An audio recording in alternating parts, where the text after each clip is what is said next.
오늘 함께 읽으신 이 열왕기상 18장의 말씀, 또 17장, 18장에 걸쳐 있는 엘리야 선지자의 이야기인데요. 너무나도 유명한 이야기입니다. 바알을 섬기는 선지자들과 엘리야가 갈멜산 꼭대기에서 대결하는 장면이 오늘 함께 읽으신 이 말씀 이후에 등장하게 됩니다. 아마도 다윗과 골리앗의 이야기만큼이나 유명한 이야기가 이 갈멜산에서의 바알 선지자들과의 대결일 것인데요. 주일학교 아이들하고 이제 수련회가 끝났습니다. 그래서 주일학교 아이들에게 이 엘리야의 이야기를 들려주었습니다. 함께 갈멜산에서 불이 떨어지는 장면도 함께 이야기를 나누었고, 또 그 이후에 작은 구름이 일어나서 3년간의 가뭄을 해결해주는 큰 비가 내리는 장면도 아이들과 함께 이야기를 했습니다. 그래서 하나님께서 내려주시는 불이 우리 안에도 가득하게 타올라서 우리 아이들이 가지고 있는 하나님을 멀리하는 모든 것들이 다 태워졌으면 좋겠다라고 같이 기도하기도 했었고요. 또 하나님이 보내시는 그 작은 구름을 통하여서 이스라엘 온 지면을 적셨던 것처럼 하나님이 보내주시는 그 은혜로 인하여서 특별히 말씀의 은혜가 우리 아이들 마음속에 잘 스며들어서 아이들이 하나님 말씀대로 살아갈 수 있게 달라고 같이 말씀을 나누고 기도를 했습니다. 그렇게 수련의 말씀을 아이들과 나누면서 말씀을 준비하고 기도하고 묵상하고 공부하는 그때에 오늘 우리가 함께 읽으셨던 이 부분의 말씀이 눈에 좀 밟혔습니다. 아이들과는 이 말씀을 나누지는 못했는데요. 이상한 장면이었습니다. 오늘 함께 읽으셨던 이 말씀에 등장하는 오바댜라는 인물이었습니다.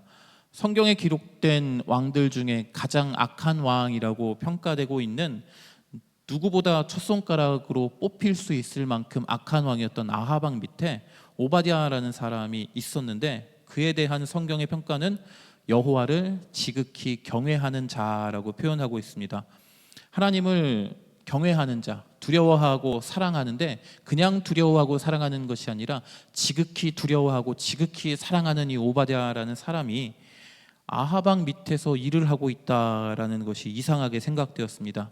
악한 왕 밑에서, 그것도 하나님을 멀리하고 거부하고 우상을 섬기던 그 왕 밑에서 어떻게 이 오바댜라는 사람이 일할 수 있을까라는 생각을 해보게 되었습니다. 그래서 본문에 등장하는 내용들을 가지고 이렇게 저렇게 고민을 좀 해봤습니다. 그리고 어느 정도 결론에 이르게 되었습니다. 오늘은 성도님들과 그 이야기를 함께 나누어 보고자 합니다. 아합 왕과 오바댜의 이야기를 살펴보는데요. 오바댜라는 인물이, 하나님을 지극히 경외하는 인물이 어떻게 그렇게 악한 왕 밑에서 일할 수 있었는지, 그리고 그 평가가 변하지 않았는지, 하나님과 아합 사이에서 오바댜라는 인물이 어떤 모습을 보였는지 함께 살펴보는 시간을 갖도록 해보겠습니다. 말씀드렸다시피 이 아합이라는 인물은 악한 왕입니다. 얼마나 악한 왕이냐면 성경에서는 이 아합을 따라올 만한 악한 왕이 거의 없을 정도입니다. 아이들하고 이렇게 얘기를 했죠. 악한 왕 대회를 하면 아합이 아마 1등을 할 것이다 라고, 아마 아주 유력한 우승 후보일 것이다 라고 이야기를 했었습니다. 하지만 성경에서 말하는 악함이라는 것은 세상 사람들이 말하는 악함과는 조금 기준이 다릅니다. 성경에서 말하는 악함은 하나님과 멀어지게 되는 것을 의미합니다. 하나님과 멀어지는 것의 가장 대표적인 행동이 바로 우상을 섬기는 우상 숭배이죠. 아합 왕의 우상 숭배를 설명하는 말씀을 우리 같이 한번 읽어보도록 하겠습니다. 열왕기상 16장 30절에서 33절까지의 말씀입니다. 오므리의 아들 아합이 그의 이전의 모든 사람보다 여호와 보시기에 악을 더욱 행하여 느밧의 아들 여로보암의 죄를 따라 행하는 것을 오히려 가볍게 여기며 시돈 사람의 왕 엣바알의 딸 이세벨을 아내로 삼고 가서 바알을 섬겨 예배하고 사마리아에 건축한 바알의 신전 안에 바알을 위하여 제단을 쌓으며 또 아세라상을 만들었으니 그는 그 이전에 이스라엘의 모든 왕보다 심히 이스라엘 하나님 여호와를 노하시게 하였더라. 이스라엘이 남유다와 북이스라엘로 분단되었을 때에 북이스라엘의 왕이었던 여로보암이라는 왕이 있었습니다. 그가 우상을 섬기며 하나님을 멀리하는 동시에 북이스라엘의 백성들에게도 동일하게 하나님을 멀리하게 되는 그러한 정책을 펼쳤기에 여로보암이라는 사람이 악한 왕의 기준이 되었습니다. 얼마나 악한지 이 여로보암이라는 사람을 기준으로 해서 여로보암의 길로 따랐더라라는 표현이 이제 열왕기 상에 자주 등장하게 되는데요. 어쨌든 이 여로보암은 북이스라엘의 백성들이 예루살렘, 남유다의 예루살렘으로 가서 예배하게 되면 내 백성들을 빼앗길 것 같다라는 생각으로 사마리아 쪽에 이제 제단을 쌓고 또 송아지를 만들고 우상을 섬겨서 이것이 하나님이다라고 하면서 사람들에게 이 우상을 숭배하도록 강요했던 왕이 바로 여로보암입니다. 하나님 보실 때 정말로 악한 모습을 행한 왕이 바로 이 여로보암이었기 때문에 이 여로보암이라는 사람을 악한 왕의 기준으로 성경은 삼고 있습니다. 아합 왕은 이 여로보암의 악함을 능가하는 왕이었습니다. 시돈의 공주였던 이세벨을 맞아들이고 그가 섬겼던 바알을 섬기게 되었고요. 또 사마리아에 바알을 위한 신전을 건축하고 제단을 쌓기도 했습니다. 또 아세라 상을 만들어서 섬김으로써 하나님을 누구보다도 노하게 만들었던 이가 바로 이 아합이라는 사람이었습니다. 그래서 아합에 대해서 성경이 평가하고 있기를 이전의 모든 이스라엘의 왕보다 심히 이스라엘의 하나님 여호와를 노하시게 만들었다라고 기록하고 있습니다. 오늘의 주인공이었던 오바댜라는 사람은 이런 악한 왕 밑에서 일했던 사람으로 여호와를 지극히 경외하는 사람이란 평가를 받았던 인물입니다. 하지만 아합 왕에 대하여서 그가 다스렸던 북이스라엘의 상황을 살펴보면 왕은 악할지라도 나라 자체는 좀 강성했던 것으로 보여집니다. 원래 아합의 아버지였던 오므리라는 왕은 이전의 북이스라엘 왕 때의 권력이 굳건하지가 않아서 왕이 자주 바뀌는 그러한 상황을 다 이렇게 평정했던 왕입니다. 배신과 배신을 일삼으면서 왕이 자주 바뀌는 그러한 상황이었습니다. 엘라라는 이스라엘 왕은 2년 동안 왕위에 있었고요. 시므리라는 왕은 7일 동안 왕위에 있었습니다. 그리고 이 시므리를 죽이고 왕위에 올랐던 이가 바로 오므리라는 왕이고요. 이 오므리가 북이스라엘을 다스리던 때에도 북이스라엘 자체가 두 개로 갈라져서 약 6년 동안은 분열된 이스라엘을 통일하기 위한 그러한 작업들을 했던 것으로 보여집니다. 그리고 나머지 기간 동안에 북이스라엘의 상황을 잘 정돈하고 있었던 그런 상황이고요. 12년 동안의 왕위에 올랐던 오므리 왕 이후에 그의 아들이었던 아합이 왕위에 올라가게 됩니다. 22년 동안 북이스라엘을 다스리면서 북이스라엘이라는 나라의 국력을 굳건하게 강하게 만들었던 이가 바로 아합 왕이었습니다. 성경에 등장하는 이야기로 아합의 정치나 외교 또는 국력 같은 것들을 살펴보면 가장 먼저 아까도 말씀드렸듯이 시돈이라는 나라의 공주였던 이세벨을 부인으로 맞아들이는 장면을 볼 수 있습니다. 시돈이라는 나라는 역사에서는 페니키아라고 불리는 나라입니다. 페니키아에서 그 알파벳의 원조인 이 뭐라고 하죠? 표 문자라고 하나요? 그런 것이 만들어졌다고 이제 중학교 역사에서는 아이들에게 가르치고 있는데요. 사람과 사람 사이에 문서로서 물건을 주고받는 것이 그만큼 발달했기 때문에 글자가 이렇게 발전할 수밖에 없었습니다. 페니키아라는 이 도시는 시돈이라는 도시는 무역으로서 당시 지중해 지역을 완전히 장악했던 매우 부유한 그러한 도시 국가로 알려지고 있습니다. 북이스라엘의 왕이었던 아합은 저 시돈이라는 나라와 내가 동맹을 맺어야겠다. 혼인으로서 결혼을 통해서 동맹을 맺어서 그 시돈의 부유함을 내가 좀 끌어다 써야겠다라는 생각을 했던 것 같습니다. 그래서 그 나라의 공주였던 이세벨을 부인으로 맞아들이는 것이죠. 이세벨이 섬겼던 바알이 이스라엘에 들어왔다는 자체로서는 이스라엘 왕이었던 아합에게 나쁜 것이었지만 세상적인 관점으로 볼 때에는 조금 부유한 국가와 결혼을 통해서 동맹을 맺었구나라고 생각할 수 있을 정도로 아합의 외교력은 뛰어난 편이었다라고 생각됩니다.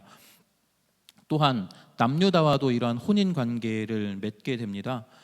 이것은 어떤 의미를 가지고 있냐면 북이스라엘과 가장 인접했던 남유다라는 국가의 위협을 결혼이라는 것을 통해서 완전히 없애버린 상황이죠. 그러니까 지금으로 치면 이러한 예가 맞을지는 모르겠지만 북한과 남한이 서로 혼인으로서 동맹을 맺는 그러한 모습을 보여서 북한이 쳐들어오는 것을 우리는 다 막았다라고 생각할 수 있을 정도로 북이스라엘의 아합 왕이 남유다와 결혼을 통해서 동맹을 맺음으로 이 위협을 다 사라지게 만들었다라고 평가할 수 있을 정도입니다. 어쨌든 이 아합이라는 인물이 가지고 있는 능력은 뛰어난 편으로 평가받고 있습니다. 그래서 아마도 북이스라엘은 이 아합 왕 때에 가장 강력한 국력을 갖지 않았을까라고 성경을 연구한 이들은 평가하고 있습니다.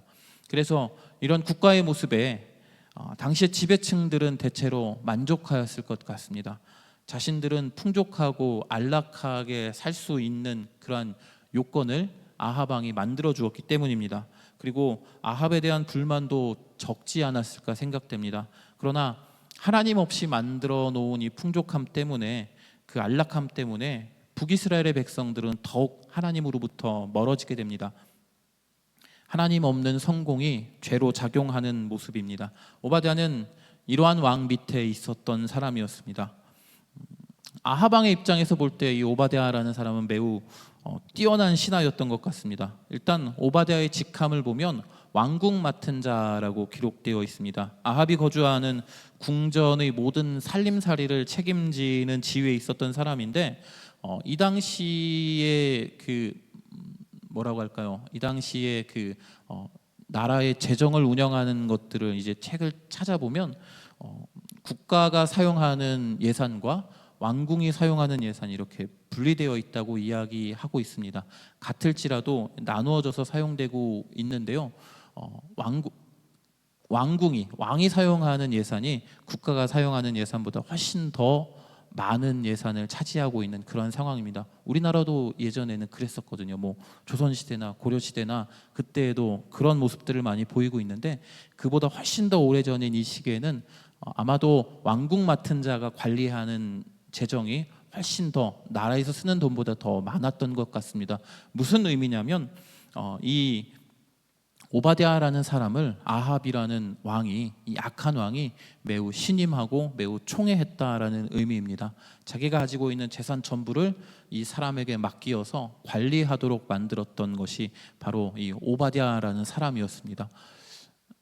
좀 이상하다는 생각이 들지 않으시나요? 여호와를 지극히 경외하는 사람이 바로 오바댜인데, 악한 왕 밑에서 그렇게 신임을 받고 총애를 받고 신뢰를 얻으면서 일할 수 있었다라는 사실이 조금은 고개가 갸우뚱해지기도 합니다.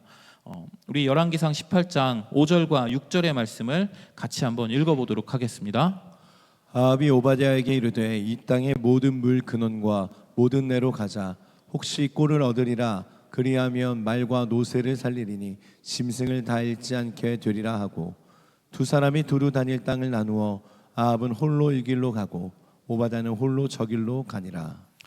당시 북이스라엘은 3년 동안의 가뭄이 있었던 시기였습니다. 하나님께서 엘리야를 통하여서 아합의 우상 숭배와 아합의 죄악 때문에 북이스라엘에 가뭄을 내리시겠다라고 말씀하신 후 엘리야가 기도하기 전까지 비가 오지 않는 그러한 상황에 처해 있었습니다. 그래서 아합은 가뭄으로 고통받는 북이스라엘을 위하여서 오바댜를 불러가지고 물의 근원을 한번 찾아보자라고 하면서 이제 둘이 함께 길을 떠나게 되는데요. 여기서도 아합 왕의 악함이 드러나고 있죠. 3년의 가뭄으로 북이스라엘의 수도였던 사마리아에도 고통이 찾아오고 있는 상황인데, 아합 왕은 백성들이 마실 물을 찾는 것이 아니라 자기의 가축을 먹이고 또 가축을 마시게 할 생각밖에 없었습니다. 백성들이 마실 물이 아닌 가축들이 마실 물을 찾기 위해서 길을 떠나는 모습을 보입니다. 어쨌든 6절에서 북이스라엘을 둘로 나누어서 아합은 이쪽으로 홀로 가고 오바댜는 홀로 저 길을 가니라라고 표현되어 있는 걸 보면, 오바댜라는 사람은 아합 왕이 하고 있는 역할과 동등한 역할을 이제 반대쪽에서 하고 있던 사람으로 보일 수 있습니다. 정말로 아합 왕이 신임하고 있었고 오바댜라는 사람을 총애하고 있었다라는 것이 여기에서도 드러나고 있었습니다. 어떻게 이런 일이 가능했을까요? 하나님을 지극히 경외하는 자가 누구보다 악한 왕 밑에서 인정받으면서 신뢰받으면서 일할 수 있었는지 궁금해지게 됩니다. 열왕기상 18장 3절과 4절에서는 이 오바댜가 아합 왕과 조금 반대되는 듯한 행동을 하는 장면이 등장하는데요. 말씀을 같이 한번 읽어보도록 하겠습니다. 아합이 왕궁 맡은 자 오바댜를 불렀으니 이 오바댜는 여호와를 지극히 경외하는 자라. 이세벨이 여호와의 선지자들을 멸할 때에 오바댜가 선지자 100명을 가지고 50명씩 굴에 숨기고 떡과 물을 먹였더라. 성경에는 이세벨이 여호와의 선지자들을 멸할 때라고 기록하고 있습니다. 아합 왕이 아니라고 생각할 수도 있겠지만 왕의 허락이나 묵인이 분명히 있었기에 오바댜의 행동은 아마도 왕의 아합의 뜻에 반하는 것으로 생각할 수 있습니다. 100명의 선지자들을 50명씩 굴 속에 숨겨두고 떡과 물을 먹였던 행동은 상상해 보면 정말로 내가 그렇게 한다라고 생각해 보면 매우 어려운 일이었음을 알 수 있습니다. 100명의 성인 남자들을 언제까지일지 기한이 정해지지 않은 상태로 동굴 속에 숨겨놓고 그들에게 마실 물과 떡을 제공하는 것은 아마도 매우 커다란 재정이 들어가는 그러한 일이었을 것입니다.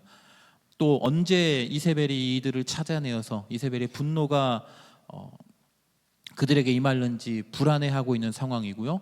이것이 언제 멈출지도 알 수 없는 기한이 정해져 있지 않은 그러한 상황이었습니다. 100명의 사람들을 도우면서 자신의 주인에게 이를 숨기는 모습을 보이니가 바로 오바댜라는 인물이기도 했습니다. 이런 내용들을 살펴보면서 아마도 이 오바댜라는 사람은 하나님께 끊임없이 기도하지 않았을까라는 생각을 해봅니다. 하나님, 저는 어떻게 해야 할까요? 라고 말이죠. 오바댜는 당연하게도 두 개의 길이 있었을 것입니다. 하나는 아합에게서 떠나 자유롭게 하나님을 섬기는 길이었을 것이고요. 또 하나는 아합이 밑에서 아합이 요구하는 것들을 들어가면서 동시에 하나님이 원하시는 일들을 하는 것이었습니다. 여호와의 선지자 100명을 구하는 것과 같은 그러한 일들입니다. 그렇다면은 어떤 길이 올바른 길이었을까요? 아합을 떠나는 것이 올바른 길이었을까요? 아합 밑에서 일하는 것이 올바른 길이었을까요? 무엇이 올바른 길이라고 평가할 수는 없겠지만 성경에 기록된 오바댜는 아합의 밑에서 아합을 위해 일하는 것을 선택했습니다. 동시에 하나님의 뜻을 구하면서 하나님을 위한 일을 하는 길을 택했습니다. 여호와의 선지자 100명을 구하는 것이 그러한 일 중에 하나였겠죠. 이 오바댜라는 인물은 결코 담대하거나 굳센 인물도 아니었습니다. 우리가 읽었던 본문 밑에 보면 이제 물의 근원을 찾으러 가는 그때에 오바댜가 엘리야 선지자를 만납니다. 엘리야 선지자를 만나서 엘리야 선지자가 내가 여기 있다고 아합에게 말해라라고 오바댜에게 이야기하자 오바댜가 불안해합니다. 당신이 여기에 계속 있게 된다면 상관없겠지만 하나님의 영이 당신을 다른 곳으로 보낸 후에 내가 아합에게 말해서 아합이 여기에 왔는데 당신이 없으면 나는 죽게 될 수도 있지 않겠습니까? 어떻게 제가 그렇게 이야기를 합니까? 라고 엘리야에게 이야기하는 모습을 보면 그는 결코 굳세거나 심지가 굳은 그러한 인물은 아니었던 것으로 볼 수 있습니다. 오바댜의 경우는 아합에게서 떠나서 평안하게 하나님을 믿을 수 있는 길을 찾았다면, 그가 그런 선택을 내렸다면 여호와의 선지자 100명은 아마도 다른 사람을 통해서 구함을 받게 되었을 것입니다. 조금 힘들고 조금 괴롭지만 주어진 자리를 꿋꿋하게 지키면서 하나님을 위해서 무엇을 할 수 있을까 고민했던 인물이 바로 오바댜라는 사람이 아닐까 생각이 됩니다. 이제 이런 모습들을 보면서 그럼 나도 이런 비슷한 상황이 있다면 어떻게 해야 될까라고 아마 생각이 드시지 않나요? 나와 다른 생각을 가진 직장 상사를 만나거나 동료를 만나거나 내가 속한 공동체에 하나님을 멀리하게 만드는 누군가가 있다면 나는 어떻게 해야 될까라고 아마 고민이 되지 않으십니까? 내 생각과 신념을 그에게 강요해야 될까? 나의 믿음을 저 사람에게 예수 그리스도를 전해야 하는 것은 분명한 것인데 어떠한 방법으로 그에게 다가가야 할 것인가? 나는 저곳에서 일을 할 수 있을까? 라는 고민이 아마 드실 겁니다. 오바댜의 경우는 나의 신앙을 지키면서 상대방의 배려를 유지하는 모습을 보이고 있습니다. 아합은 오바댜를 완전하게 신뢰하고 의지하고 있습니다. 아마도 아합은 오바댜라는 사람이 하나님, 여호와 하나님을 섬기고 있음을 분명히 알고 있었을 것입니다. 하나님을 믿으면서 이방신을 섬기는 아합의 신임을 얻는다는 것은 아마도 오바댜라는 사람이 가지고 있는 능력이나 성실함, 또 왕에 대한 충성 등이 아마도 전제되지 않으면 불가능한 일이라고 생각이 됩니다. 그래서 오바댜는 자기가 지금 주어진 그 자리에서 내가 할 수 있는 일들을 계속해서 찾고 있는 듯 보입니다. 도망치지 않고 벗어나지 않고 그 안에서 하나님의 뜻을 구하면서 그곳에서 자신이 최대한 할 수 있는 일은 무엇인지 찾아보고 있는 것입니다. 그러면서 하나님의 뜻은 우선시하고 있는 오바댜의 모습을 볼 수 있습니다. 여호와의 선지자를 죽이는 일은 왕비의 의지였죠. 하나님의 선지자를 살리는 것은 오바댜의 의지였습니다. 하나님의 백성으로서 선지자들을 구해야겠다라는 생각을 아마도 그는 했을 것입니다. 그리고 하나님의 뜻도 나의 생각과 동일하지 않을까라고 분명히 결단을 내린 후에 하나님의 뜻에 자신의 결단을 맞추고 선지자들을 구하게 되는 모습이죠. 오바댜가 택한 것은 왕비의 뜻도 아니고 자신의 평안도 아니고 자신의 의지도 아닌 하나님의 뜻을 선택하는 모습을 보이고 있습니다. 일단 이런 오바댜라는 사람을 통해서 우리가 한 가지 이제 위로를 얻을 수 있는 것, 또 배울 수 있는 것은 이 악한 세상 속에서 하나님을 경외하면서 홀로 반짝일 수 있다라는 위로를 갖게 됩니다. 아합 왕의 신하로서 여호와를 지극히 경외하는 것이 가능했다라는 것을 말씀을 통해서 알 수 있습니다. 이는 우리도 이 악한 세상 속에서 하나님의 자녀로서 거룩함을 유지하면서 반짝이면서 살아갈 수 있다라는 이야기가 되는 것이고요. 우리가 속한 우리 교회도 이 세상이 아무리 악할지라도 하나님의 뜻을 붙잡으면서 세상 속에서 반짝이는 빛으로서 살 수 있다라는 이야기도 특별히 하게 됩니다. 악한 세대 속에서 우리 한밭제일교회가 거룩하게 반짝일 수 있는 것이죠. 그렇다면 이제 어떻게 하면 그렇게 살아갈 수 있을까요? 아합 왕의 밑에서 지극히 하나님을 경외하면서 살아갈 수 있을까요? 하나님과 아합 왕 사이에서 아합의 신뢰를 얻는 동시에 하나님의 뜻을 선택하며 살아갈 수 있을까요? 이 본문 말씀을 통해서 도대체 이 사람이 어떻게 살아왔는지를 찾아내는 것은 매우 어렵습니다. 그래서 하나님을 경외하는 자로서 그가 어떤 삶을 살았을까라고 고민해 본다면 우리가 찾아낼 수 있는 원리는 한 가지밖에 없습니다. 하나님을 경외하는 자로서 하나님의 말씀대로 살았던 이가 바로 오바댜가 아닐까라고 생각할 수 있습니다. 그럼 하나님의 말씀대로 살아가는 삶, 성경의 원리에 기반한 삶이라는 건 오바댜가 살아가고 있을 때 도대체 어떤 것인지를 좀 찾아보아야겠죠. 분명하게 이것을 이야기한다면 율법에 따르는 삶이 아닐까라고 생각할 수 있습니다. 겉으로 볼 때 율법을 잘 지키는 것이 아니라 율법이 가지고 있는 의미와 정신과 원리를 알고 그 안에서 그것들을 지키면서 살았던 사람이 바로 오바댜가 아닐까라고 생각할 수 있습니다. 성경에 기록된 율법의 조문은 613가지 정도라고 합니다. 이 많은 양의 율법을 일일이 지키는 것은 매우 어렵고요. 오바댜가 살고 있었던 그때에는 이 율법의 조문들이 분명하게 정리되어 있진 않은 시기였습니다. 다행스럽게도 성경은 이 율법의 수많은 조문들을 단 10가지로 요약해서 우리에게 알려주고 있습니다. 그것이 바로 십계명이죠. 그리고 이 십계명은 또다시 2가지로 요약할 수 있습니다. 하나는 하나님을 사랑하라, 또 하나는 이웃을 사랑하라라는 것입니다. 우리 예수님께서 직접 이것을 2가지로 요약해 주셨습니다. 마태복음 22장 36절에서 40절의 말씀을 우리 같이 한번 읽어보도록 하겠습니다. 선생님, 율법 중에서 어느 계명이 크니이까? 예수께서 이르시되 내 마음을 다하고 목숨을 다하고 뜻을 다하여 주 너의 하나님을 사랑하라 하셨으니 이것이 크고 첫째 되는 계명이요 둘째도 그와 같으니 내 이웃을 내 자신같이 사랑하라 하셨으니 이 2 계명이 온 율법과 선지자의 강령이니라. 율법의 내용이 하나님 사랑, 이웃 사랑으로 요약될 수 있다는 것은 오바댜라는 사람이 살았던 삶의 원리가 하나님 사랑, 이웃 사랑이었다라는 것으로 말할 수 있는 근거가 됩니다. 구체적인 그의 삶의 모습은 우리가 알 수는 없지만 오바댜라는 인물은 아합조차도 내 이웃이다라고 생각하면서 그에게 최선을 다하면서 사랑을 주었던 것으로 보여집니다. 오바댜 같이 우리의 삶 속에서도 하나님 사랑, 이웃 사랑이라는 원리를 가진 채로 산다면 어떤 삶의 모습이 나타나게 될까요? 또 직장에서, 또 내가 속한 공동체에서의 내 모습은 어떤 모습을 갖게 될까요? 조금 이제 고민을 많이 해보게 됩니다. 하나님 사랑, 이웃 사랑이라는 모습으로 살아가는 것은 어떤 모습의 삶일까? 하나님을 사랑하는 것, 뭐 예배하고 찬양하고 기도하고 나의 시간과 물질을 하나님께 드리는 것이라고 우리는 알고 있는데 그렇게 하는 삶이 하나님을 사랑하는 것이 전부일까라는 생각을 해보게 됩니다. 우리의 삶 가운데 하나님이 원하시는 모습대로 살아가는 것이 분명히 있어야 할 것인데 그런 삶의 모습으로 하나님 사랑을 표현하는 것도 이 안에 포함된다라는 생각을 해보게 되고요. 그리고 하나님의 말씀으로 살아가는다는 그것은 하나님 사랑, 이웃 사랑이라는 그 계명의 요약을 지키면서 살아가는 것인데 어쨌든 두 개가 막 계속해서 이제 뭐 표현이 조금 저급해서 죄송한데 뺑뺑이를 도는 것 같은 그러한 느낌을 많이 주게 됩니다. 어쨌든 가장 먼저 하나님 사랑, 이웃 사랑이라는 이 율법의 말씀대로 성경의 원리대로 우리가 살아간다면 가장 먼저 우리가 해야 될 것은 나에게 주어진 일에 최선을 다해야 한다는 것입니다.